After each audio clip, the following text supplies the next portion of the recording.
Hello, it's Denise here at Junk Journal Junkie UK. Just come on to finally do the masterboard material scrap cover with you that I showed you a few videos ago while I was doing something else. So this was an idea created by Catherine, and I will put the link to her video where she did it down below. So it's simply a masterboard, collage masterboard, like you do with papers, but this time using up all your fabric scraps. So if you've got fabric scraps like I have, this is a brilliant way to get rid of a lot of them in one go. Okay, so this one I did, and I have I put a bit of lace top and bottom and stitched it on, and I've glued on the backs just some scrapbooking paper from a pad, a 12 by 12 pad. I'm going to stitch that on as well. So I haven't glued it too close to the edge, but it'll just make a quick and easy, lovely journal cover. Okay, and on Sundays I'm going to be making journals from all the spare pages that I've got hanging around. If you've seen my Sort It Out Saturday video from last week, I've got loads and loads of ready cut pages to create junk journals with. So I'm going to start making some covers. I'm going to start making one of those at least once a week, just to use up the pages. Okay, so I did it on, I think I did that on junk mail, and I'm doing this one on junk mail. And you've seen me do masterboards on junk mail before, and it had a bit of a weak spot where it was turned over there. And to be honest, I think, yeah, a little bit smaller will be absolutely fine. So this one that I've made is 31 centimeters, which is the 12 inches by 23 centimeters, which is, I don't know that, I'll have to look. Goodness. Which is about 9.5 inches. Does that sound right? 12 by 9. Yeah, 12 by 9 is more like it. Okay, this one's going to be, so it's nearly 30, so it's just under the 12 centimetres, that is. 12 inches by 20 centimetres, which is about 8 inches. Okay, so it's real simple. Well, perhaps I should have some paper under me mat. I know I don't always, but I need to glue on. So that's a word search. I don't want to make your eyes go strange. Turn it over so you can't. Oh, just the edges. So I'm just using ordinary Pritt stick because, let me move that in case it's glaring on you. What I do is I just stick them all down roughly, and then I go over it all over with the sewing machine, just in any random action. Now, if you haven't got a sewing machine, doesn't mean you can't make this. You've still got a few other choices. You can glue it down like this, and then go in afterwards with perhaps some fabric tack and stick down any pieces that aren't attached to the paper, you know, so fabric onto fabric, or perhaps some art glitter glue, something like that. Make sure they're really well stuck down.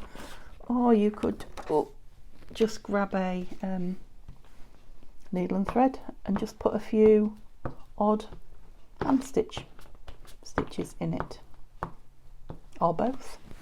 Okay, so that's it, just a nice liberal covering, and then you literally, I mean, you can think about it if you want to and make it a certain pattern or shape or whatever, but literally grab your scraps and start sticking them down. So overhang is fine. Sometimes I make them a bit smaller, sometimes I don't bother at all. I mean, I say sometimes. I've done 3 of these now since I saw Catherine do them, and they don't have to be square, and they don't have to all go in the same direction. Bits of ribbon there, look.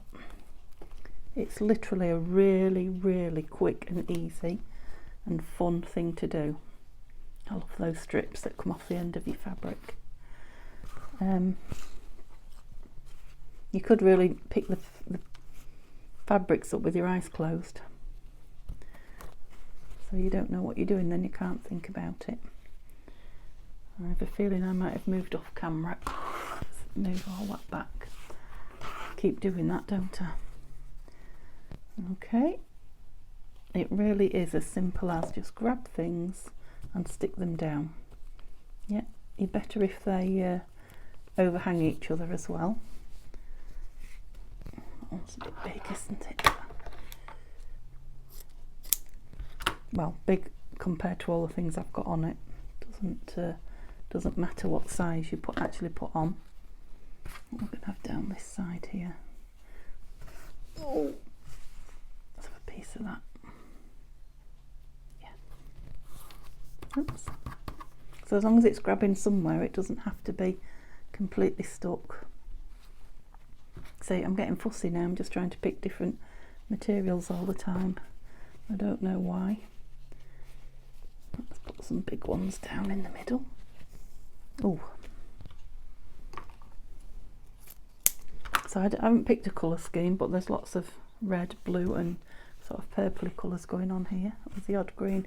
I brought some bits of lace and this. I thought I might stick that on top as well somewhere. Whoops. Let's go that way, shall we?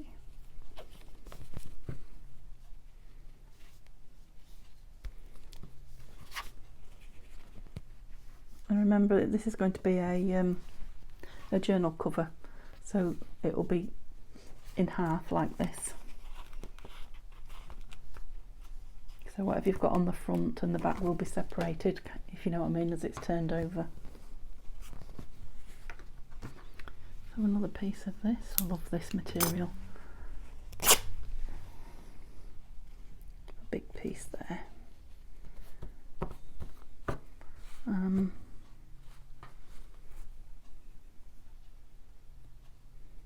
Right, that's going to show through the. Put it on there. The flyer behind it will show. I haven't got any of this blue.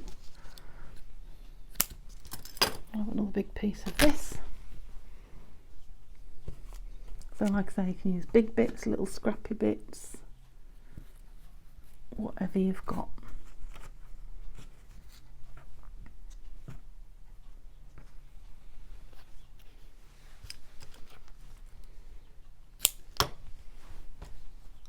So sorry, belting the tripod again.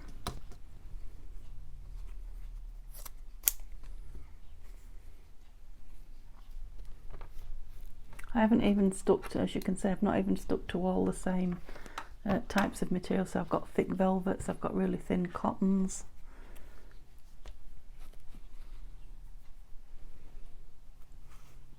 I'm just going to stick a bit of that lace over there because, oops, I can see that really thin material's got writing underneath it. That's it. And then what should we have along the bottom of it? Some of this red. Okay, so I want it to stay in place while I sew it, so there's no reason why you can't add more. Put a great big chunky piece down. More glue. I don't want to put too much on because it goobers up your sewing needle if you go crazy. Right, just got this bit here and then it's done. A bit of this ribbon. I think it's a bit showing there as well. There is.